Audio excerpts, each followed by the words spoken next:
America Iran మధ్య జరుగుతున్న చర్చల్లో భాగంగా $300 బిలియన్ ప్రైవేట్ ఇన్వెస్ట్మెంట్ ఫండ్ ఏర్పాటు ప్రతిపాదన ముందుకు వచ్చినట్లు చర్చలో పాల్గొంటున్న వర్గాలు చెబుతున్నాయి. ఈ ఫండ్ ద్వారా ఇరాన్లో ఆర్థిక పునర్నిర్మాణానికి ఊతమివ్వడమే కాకుండా రెండు దేశాల మధ్య శాంతి ఒప్పందాన్ని విజయవంతంగా అమలు చేయడానికి ప్రోత్సాహకంగా ఉపయోగించేలానే ఆలోచన ఉన్నట్లు సమాచారం.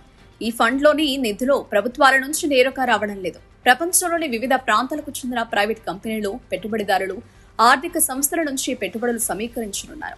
ఇప్పటికే మొత్తం నిధిలో సగానికి పైగా పెట్టుబడులకు ప్రాథమిక అంగీకారాలు లభించినట్లు సమాచారం.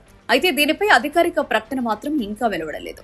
రీకన్స్ట్రక్షన్ అండ్ డెవలప్మెంట్ ఫండ్ ప్రధానంగా ఇంధన రంగం, రవాణా, లాజిస్టిక్స్, తయారీ పరిశ్రమలు, మౌలిక సదుపాయాల అభివృద్ధిపై దృష్టి సారించనుంది. దశాబ్దాలుగా ఆంక్షలు, ఆర్థిక ఒత్తిళ్లతో ఇబ్బందులు ఎదుర్కొంటున్న ఇరాన్ ఆర్థిక వ్యవస్థకు ఇది కీలక మద్దతుగా మారే అవకాశం ఉందని నిపుణులు అంచనా వేస్తున్నారు.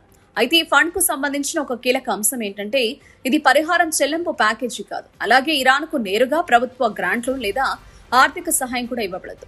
ఈ పెట్టుబడులన్నీ వాణిజ్యపరమైన ప్రాజెక్టుల రూపంలోనే అమలవుతాయి. అంటే పెట్టుబడిదారులు లాభాల కోసం ఇరాన్లో వివిధ రంగాల్లో పెట్టుబడులు పెడతారు. మరో ముఖ్యమైన విషయం ఏంటంటే ఈ ఫండ్ కు ఇరాన్ పై ఉన్న అమెరికా ఆంక్షల సడలింపు ప్రక్రియతో ప్రత్యక్ష సంబంధం ఉండదు. అలాగే విదేశాల్లో నిల్వ ఉన్న ఇరాన్ ఆస్తుల విడుదల చర్చలకు కూడా ఇది వేరుగా ఉంటుంది. ప్రస్తుతం ప్రతిపాదిస్తున్న 60 రోజుల అవగాహన ఒప్పందం కేవలం కార్యాచరణ ప్రణాళికను రూపొందించేందుకు మాత్రమే ఉపయోగపడుతుంది. చివరి శాంతి ఒప్పందంపై ఇరు దేశాలు సంతకాలు చేసిన తర్వాతే ఈ ఫండ్ అమల్లోకి వస్తుంది. అమెరికా ఇరాన్ సంబంధాలు మెరుగుపడితే మధ్యప్రాచ్య ప్రాంతంలో ఉద్రిక్తతలు తగ్గే అవకాశం ఉందని విశ్లేషకులు భావిస్తున్నారు. అలాగే చమురు మార్కెట్లు స్థిరపడడం, సరఫరా గొలుసులు మెరుగుపడడం, ప్రపంచ ఆర్థిక వ్యవస్థకు ఊరట లభించడం వంటి సానుకూల పరిణామాలు చోటు చేసుకోవచ్చు. అయితే ఈ ఒప్పందం ఇంకా చర్చల దశలోనే ఉన్నందున తుది నిర్ణయం వెలువడే వరకు అధికారిక ధృవీకరణ కోసం వేచి చూడాల్సిందే.